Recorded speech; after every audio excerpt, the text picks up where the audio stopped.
যখন কোনো বান্দা সূরা ফাতিহার একটা করে আয়াত বলে আলহামদুলিল্লাহি রাব্বিল আলামিন, সঙ্গে সঙ্গে আল্লাহ জবাব দিয়ে বলেন হামিদানি আবদি, বান্দা তুই আমার প্রশংসা করলি। আর রহমানির রহিম যখন বলে আল্লাহ বলেন আসনা আলাইয়া আবদি। মালিক ইয়াউমিদ্দিন যখন বলে আল্লাহ বলেন মাজ্জাদানি আবদি।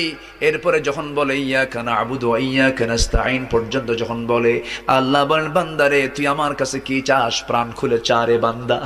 ইহদিনাস সিরাতাল মুস্তাকিম থেকে শুরু করে নিয়া ওয়ালাদ-দাল্লিন পর্যন্ত যখন বান্দা বলে তখন আল্লাহ বলেন বান্দা নামাজের মধ্যে এমন প্রেমের খেলা খেললি বান্দা, তুই যা চাইলি সব আমি আল্লাহ কবুল করলাম। ওই বান্দা যখন রুকুতে যায় আল্লাহ তখন অস্থির হন।